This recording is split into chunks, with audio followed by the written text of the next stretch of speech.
सद्गुरु श्री ब्रह्म चैतन्य महाराज गोंदवलेकर, इनका प्रवचन 15 मार्च। उपाधि रहित मैं ही भगवान। ब्रह्मा का विवेचन करना संभव नहीं हो पाता। चीनी खाने के बगैर उसकी मिठास समझती नहीं। कुछ मात्रा में शब्दों से कह सकते हैं। असत्य के द्वारा सत्य की परीक्षा होती है। वैसे ही जिसे माया समझ गई उसे ब्रह्म समझ गया, ऐसा मानना उचित होगा। किंतु यदि मैं स्वयं ही माया रूप बन गया तो उसे कैसे पहचाने? सत्य छाया से ढक जाना ही माया है। वस्तु जैसी है वैसी दिखाई न देते हुए विपरीत दिखाई देना ही माया है। अतः सत्य और परमात्म स्वरूप ब्रह्म ही जब माया के चंगुल में फंस गया तो ब्रह्म कैसे जाना जाएगा? जो जीवित रहती है और मृत्यु होती है वो माया, अर्थात माया नष्ट होने वाली और भंगुर है।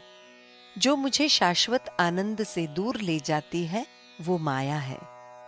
जो भगवान से मुझे दूर ले जाती है वो माया है।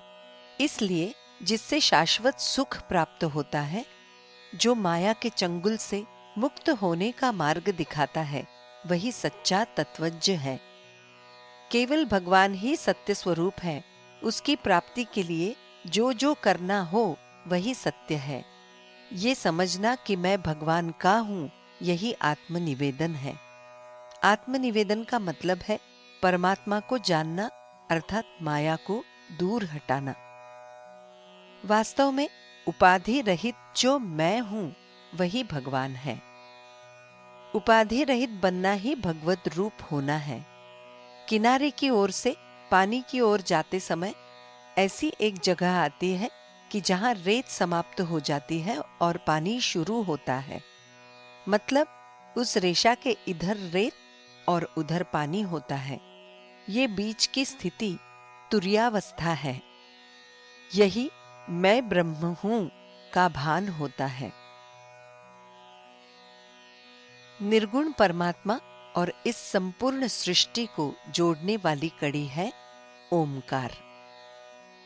इसलिए परमार्थ में किसी भी साधन के द्वारा जड़ का निपटारा करते करते अंत में ओमकार तक आकर रुकना पड़ेगा। यानी हर आदमी को नाम का ही सहारा लेना पड़ेगा। 10 आदमियों को खड़ा किया, उनमें से 9 अपेक्षित आदमी नहीं हैं, ये जानकर उन्हें अलग कर दिया, 10वां बच गया, वही सत्य है। उसी प्रकार ये नहीं वो नहीं करते करते अंत में जो बच गया वही ब्रह्म। भगवान गीता में अर्जुन से कहते हैं, यदि तुम ज्ञानी हो तो संतोष से रहो, और यदि तुम वैसे नहीं हो तो जान की गप्पे मत लड़ाओ, और किसी भले आदमी की सुनो, अर्थात ज्ञानी आदमी का कहना मानो और तदनुसार बरतो। इसका सरल अर्थ है कि संतों की शरण में जाओ। संपूर्ण सृष्टि की तुलना में हम और हमारे प्रयत्न नगण्य हैं, अर्थात सच्चे अर्थ में हम केवल निमित्त मात्र हैं।